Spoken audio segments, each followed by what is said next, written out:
Bom, vamos começar agora um tópico a respeito da composição química da célula. Tudo bem? Esse tópico, sem sombra de dúvida, ele é muito cobrado em prova de vestibulares, muito, principalmente quando nós falamos em conhecimentos gerais, Enem, tá? Então sempre cai isso aqui e é um assunto porque como ela é muito interdisciplinar, então é por isso que ela é lembrada nessas provas de conceitos gerais, beleza? Bom, primeira coisa, os componentes químicos da célula são divididos em dois grandes grupos, os inorgânicos e os orgânicos. Os grupos inorgânicos, tá? Nós temos aqui dois elementos, água, deixa eu pegar aqui, água e sais minerais. E os orgânicos, nós temos carboidratos, lipídios, proteínas, ácidos nucleicos e vitaminas, que eu não coloquei ali, beleza? E vitaminas. Então, uma coisa que às vezes eles costumam cobrar aí é o seguinte, presta atenção. Vitaminas e sais. São dois componentes requisitados em pequenas quantidades diárias. Só que sais são inorgânicos e vitaminas são orgânicos. Então, esses dois componentes, tá? Esses dois componentes, ó, sais inorgânicos, vitaminas orgânicos. Então, esses dois componentes, eles acabam sempre lembrados em provas. Agora, esses componentes na célula, por exemplo, em uma célula, em torno de 75 a 85% da célula é água. Tudo bem? É água. O restante vai ser proteínas, tudo bem?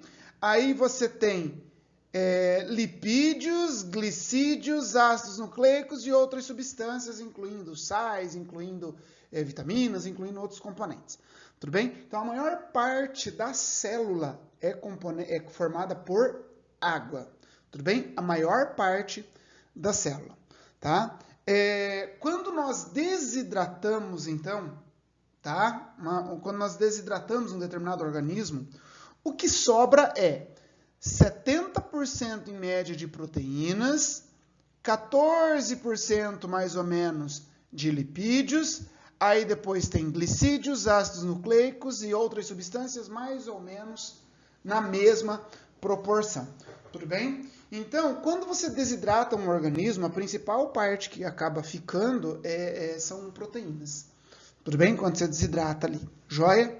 Então, essa é a composição, tá bom? De um organismo, tá? Em relação aos componentes, tá bom? Agora, o nosso primeiro componente que nós vamos começar a falar é a água. Tudo bem? A água. Primeira coisa, a distribuição da água no planeta. Cara, a água, sem dúvida, é a substância mais abundante dentro e fora dos organismos. Beleza? Então, a maior parte dos organismos e do planeta é água. Aproximadamente 70% do planeta, da superfície do planeta, é composta por água.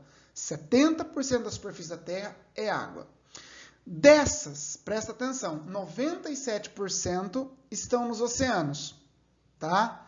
Então, ó, 97% estão nos oceanos. Você deve pensar, nossa, o planeta tem água pra caramba. Tem. Só que 97% dele está nos oceanos. E apenas 3% da água apenas 3% da água do planeta é água doce.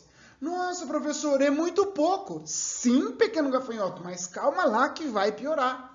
Desses 3%, tá? 77% estão presentes nas geleiras, que é bom que permaneça lá. Beleza?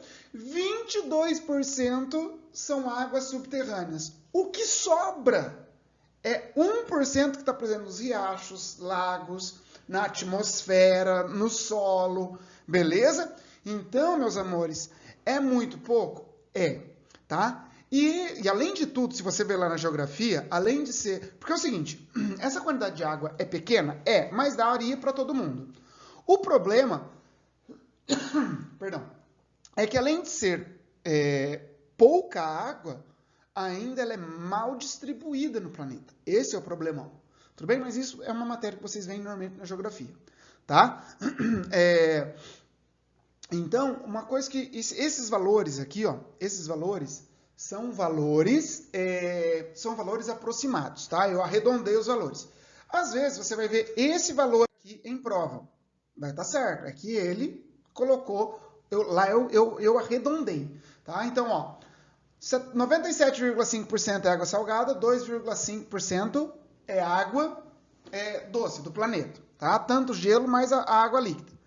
Desses, quase 70% delas aqui, tá? Estão presentes nas geleiras, que é bom que permaneça lá. Da água doce líquida, 96% dela é subterrânea. E o que sobra é 4% da água superficial. Ou seja, de tudo isso daqui, você vai ter uma pequenina parcela aqui assim, só que vai ser de fácil acesso para nós e que nós estamos poluindo. Beleza? Então, meus amores, economize. Falando nisso, deixa eu hidratar aqui, né? Beleza? Então tá bom. Bom, em relação a águas e os seres vivos, a primeira coisa que você deve saber é que a água ela é o solvente universal. Por quê? Ela dissolve praticamente tudo. Tudo bem? Ela é o solvente universal, tá? Então, nesse solvente seria o seguinte, quando eu tenho a água é o solvente, as substâncias que estão dissolvidas na água são os solutos. Em conjunto, nós temos uma solução aquosa. Então, solução aquosa é a água mais as substâncias dissolvidas nela. Tudo bem? Então, isso é uma solução aquosa, tá bom?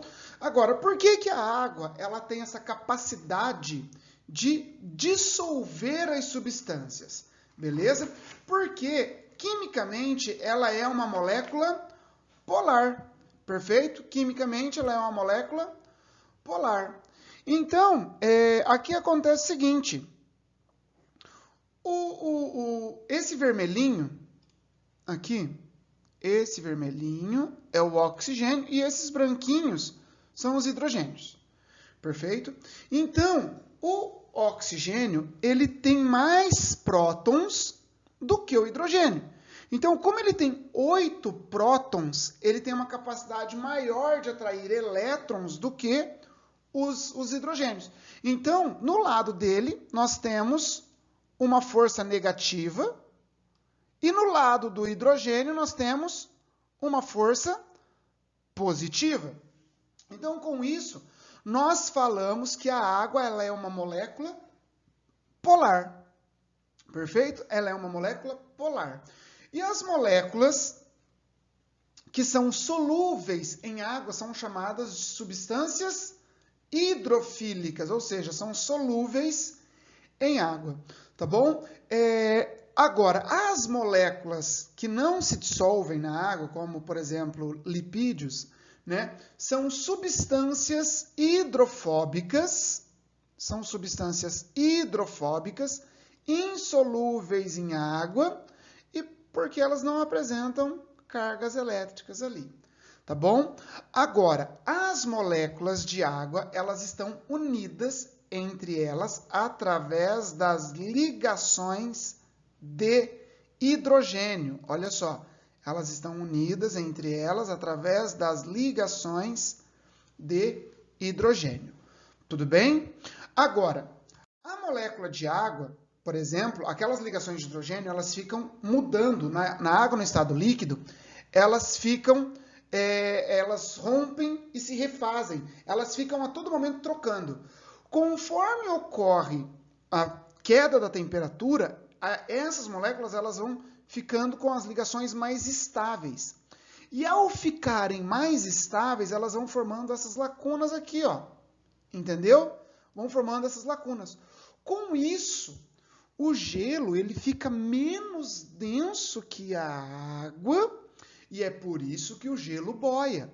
E nesse sentido, quando o gelo boia, ele vai se tornar um isolante térmico, permitindo a vida nas regiões abaixo daquela cobertura de gelo, como é o caso que eu estou colocando aqui, ó. Beleza? Então, ó, acho que tem até escrito aqui, ó. Ó, o gelo flutuante torna-se uma barreira térmica que protege a água líquida abaixo do ar mais frio. Beleza? Então, aqui eu tenho um microcrustáceo, que é o krill, não é? Que é um grande alimento para baleias. Beleza? Então, o gelo, ele boia porque ele fica menos denso que a água. Perfeito? Agora, o contrário também é verdadeiro. Se você for adicionando energia à água, as moléculas vão se agitando cada vez mais e elas, então, se distanciam e ela passa do líquido para o gasoso. Tá bom? Bom, em relação aos organismos, por exemplo, a água viva, ela tem aproximadamente 96% de água. O tomate, 95% dele é a água. Alface, 94%. Morango, 89%. A batata, 77%. A carne, beleza? 60% no caso do músculo. Perfeito? O tronco de um pinheiro tem 55% de água. Agora aqui, na semente do amendoim, é só 5%. Porque ela é uma semente oleaginosa. Beleza? É uma semente oleaginosa. Então vai ter pouca água mesmo. Vai ter pouca água. Perfeito? Agora, no organismo humano, o nosso organismo vai depender da idade. Beleza? Vai depender da idade também. Quanto mais jovem, maior é a quantidade de água. Quanto mais idoso, menor a quantidade de água. Mas isso não excede a 50%. Tá? Em média, o nosso organismo tem 70% de água. Esse 70% normalmente é o jovenzinho, adolescente. Tudo bem? Tá? Então, a gente tem aí por volta dos quase não. Tá? Por volta dos 40. Então, já diminui um pouquinho, 65% mais ou menos de água, 60%, depende da situação. Tudo bem? Agora, no organismo humano, por exemplo, ó, 75% do encéfalo é água. Inclusive, se você tiver a oportunidade de assistir algum vídeo no YouTube, alguma coisa de um cérebro funcionando, ele é rosadinho, ele tem um aspecto que parece meio gelatinoso. Tudo bem? Os rins, 83% dos rins, 83% do sangue é água. Nos músculos, 75% dele é água. Tudo bem? Os ossos, quando você olha assim, você fala, nossa, não deve ter água. Não, 22% dos ossos é água. Tudo bem? E, inclusive, essa água no nosso organismo nos protege também contra impactos, contra choques. Tá? E presta atenção numa coisa. Quanto maior a quantidade de água em um tecido, mais ativo metabolicamente ele é. Tudo bem? Quanto mais água, mais ativo metabolicamente ele é. Tá bom? Tranquilo? Então tá bom. A água nas reações químicas. Primeiro, quando a água, aqui na ligação peptídica, inclusive nas proteínas eu vou ter que falar essa ligação de novo, tá? Aqui eu tenho um aminoácido, tá? Aqui eu tenho outro aminoácido. Quando esses aminoácidos se ligam, ocorre a perda de uma molécula de água. Então, essa reação nós podemos chamar de reação de desidratação ou condensação. Confesso para você que eu me lembro de ter cobrado condensação na UEM. Tá? O termo condensação eu só vi na UEM. Tá? E aqui fica, então, a ligação peptídica. Então, quando ocorre a formação de água na reação, nós chamamos de reação de desidratação ou condensação, porque formou uma molécula de água aqui, ó, formou uma molécula de água. Porém, a água ela pode ser consumida. A água ela pode ser um reagente. Então, por exemplo, aqui eu tenho a sacarose, e quando ocorre a quebra dessa sacarose, mediante a enzima sacarase, ocorre o consumo de uma molécula de água. Então, essa reação nós chamamos de hidrólise, ou seja, lise quer dizer quebra, água. Então, é a quebra pela água. Olha só, um hidrogênio veio para cá, na glicose, e uma hidroxila veio aqui para a frutose. Perfeito? Então, ela pode participar quebrando de moléculas ou ela pode participar formando moléculas. Tudo bem? Tranquilo? Agora, por exemplo, o CO2 que está na atmosfera, que pode ser liberado tanto pelos carros, aqui está como o exemplo, os aviões, né, que liberam uma grande quantidade de dióxido de carbono. Esse dióxido de carbono, quando ele entra em contato com a água, ele vai formar o ácido carbônico. Esse ácido carbônico, ele é bem instável, beleza? E acaba liberando H+, ele acaba liberando H+, e formando o bicarbonato, beleza? Esse H+, ele vai combinar com carbonato, presta atenção, ele vai combinar com o carbonato, formando bicarbonato. Aí, o que vai acontecer?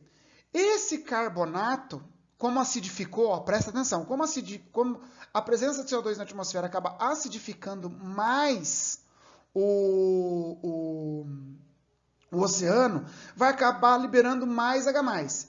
E esse H+, ele reage com o carbonato. E esse é o grande X da questão. Deixa eu até pintar ele aqui, ó.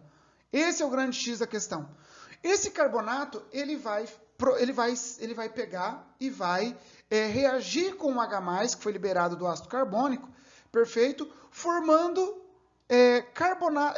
bicarbonato, ao invés de formar carbonato. Esse carbonato, ele é essencial,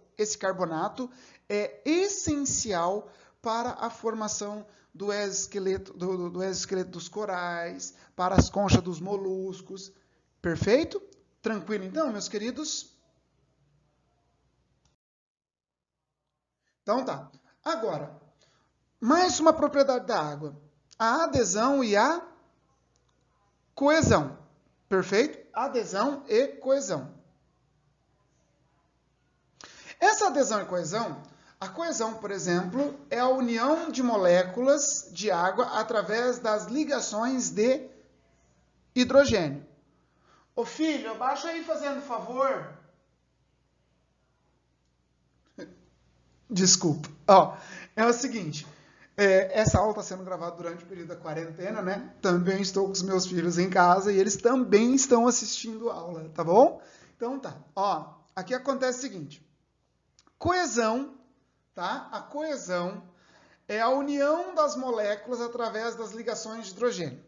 A coesão, ela vai ser fácil de visualizar quando você vê uma gota se formando, porque a coesão é responsável pela tensão superficial da água. Então, a tensão, quando forma a gota d'água, é porque ela tem uma tensão superficial, tá? Mas como que seria isso? Ó, por exemplo, eu tenho em um determinado local, tá? Aqui, por exemplo, na região mais interna da água, as moléculas, elas estão interagindo. Olha para esse desenho aqui agora, por favor. Ó. Olha para esse desenho. As moléculas, elas estão ligando entre elas em uma mesma proporção, sendo assim, nenhuma exerce maior força sobre a outra. Ou seja, a força resultante aqui, a força resultante nas moléculas de água é nula. Beleza? Então, a força das moléculas, elas são nulas, a força resultante, porque as forças se compensam, tá? Agora, aqui na superfície, olha só, aqui na superfície, vem para o outro desenho agora, fazendo favor, ó. Aqui na superfície, as moléculas de água, elas estão ligadas entre elas, só que essas moléculas aqui, ó, elas estão em contato com o ar. E o contato com a atração da molécula de água pelo ar é muito menor. É muito menor. Então, aqui a força resultante, ela não é zero. Tá? Então, nesse caso, a força resultante aqui não é zero. E essa molécula de água, ela está sendo puxada para baixo, formando uma atração muito forte entre as moléculas da superfície aqui, ó. Essas moléculas da superfície. Agora, como a atração entre essas moléculas é muito forte, e em cima da água vai formar como se fosse um filme d'água. Entendeu? Vai se formar como se fosse um filme d'água. Quem nunca percebeu isso, meu amigo? Já foi pular numa piscina assim? E na hora que você pulou na piscina, você caiu de barriga, fez pá! E aí foi até fazendo assim, né? Aí sempre tem aquele ordinário do lado que fala assim, né?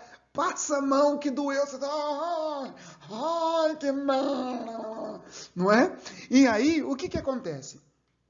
Você bateu e doeu daquele jeito por causa da tensão superficial da água. Agora, essa tensão superficial, inclusive, é o que permite insetos ficarem sobre a água. É isso que permite. É a tensão superficial. Tudo bem? Então, as ligações de hidrogênio entre as moléculas de água aqui, beleza? Entre as moléculas de água, como representado aqui, são as ligações de hidrogênio. Agora, a adesão, o que seria? A adesão é a união de moléculas de água a outras moléculas ou superfícies polares. Tudo bem? Ou superfícies polares. Esse fenômeno ele resulta na capilaridade. Esse é um desenho que eu faria para você em sala de aula. Beleza? Esse é um desenho que eu faria para você em sala de aula. Tá? Então, a capilaridade, ela ocorre devido à interação entre adesão e coesão. Ó, agora eu gostaria que você prestasse atenção no seguinte. Aqui está a molécula de água, tá? E a adesão da molécula de água com a parede desse capilar, que é o xilema, isso aqui é o xilema, isso aqui é um exemplo aqui, ó, isso aqui é o xilema, eu peguei essa parte e dei um zoom. Lembra do meu zoom nervoso da sala de aula? Então tá, ó. E deu um zoom. Nossa, eu vou tentar fazer um zoom nervoso. Depois, ó. Então, eu já fiz o ponto de exclamação, né? Então, ó, aqui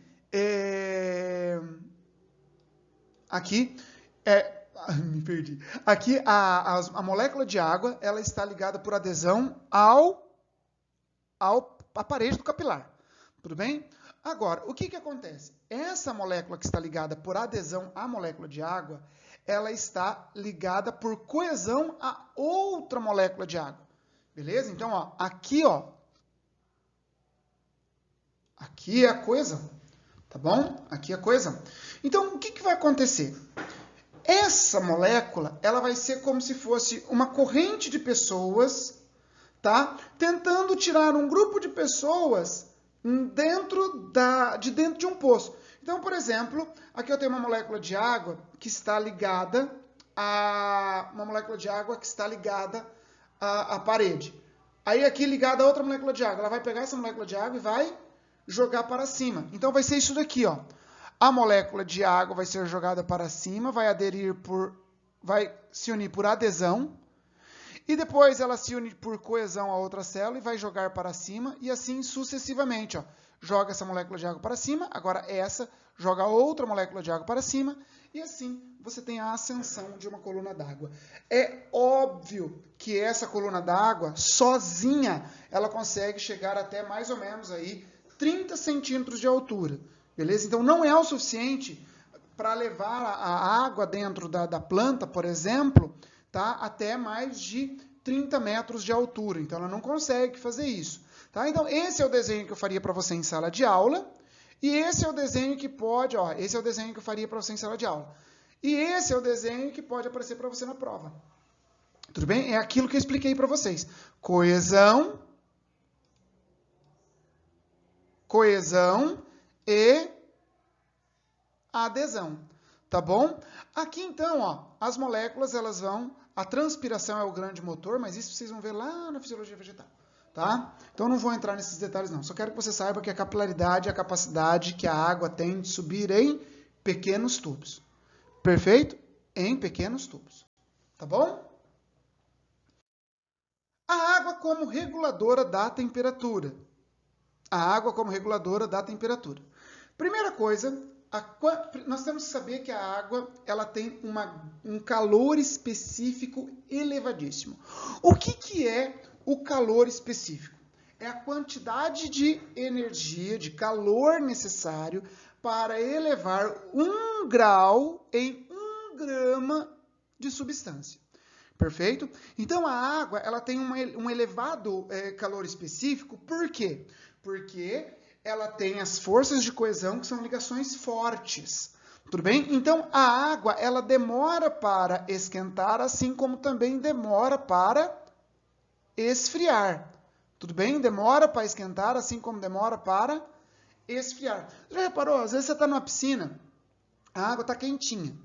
Aí, durante a manhã, está bem quentinha, está aquele dia bem calor, aí chove. Fora está mais friozinho, mas a água está quentinha ainda.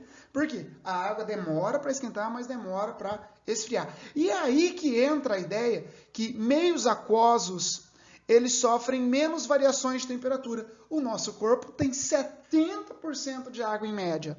E aí, ele evita que o nosso corpo tenha variações bruscas de temperatura.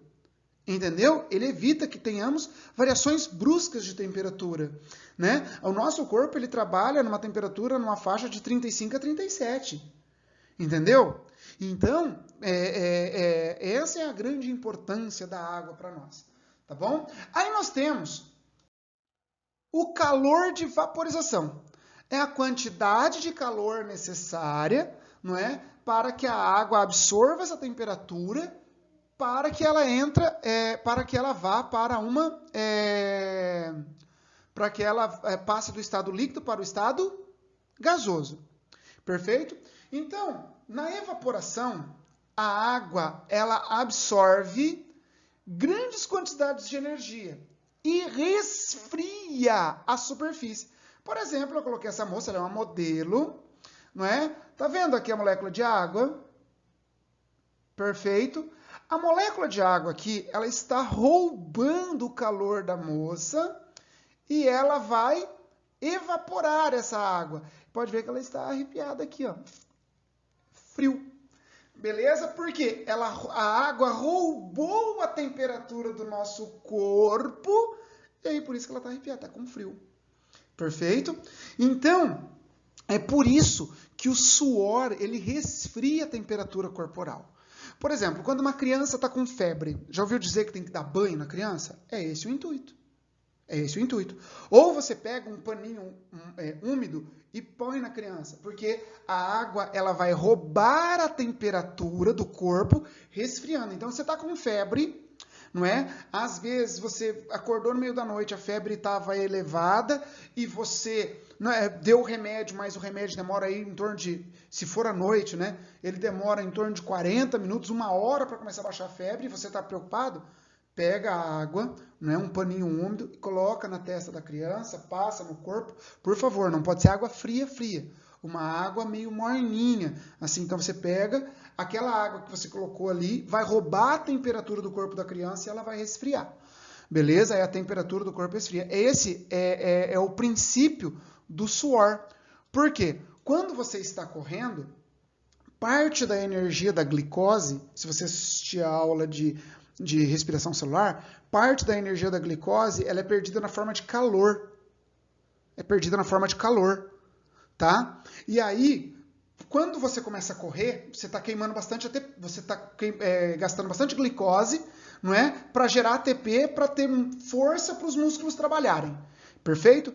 Essa energia ela é perdida na forma de calor. Você começa a suar. Para quê? Para resfriar o corpo e manter ele com uma temperatura compatível com a vida. Joinha? Então, assim nós terminamos a água. Beleza? Aqui são as referências que eu utilizei para preparar essa aula para vocês. Um grande abraço e até mais.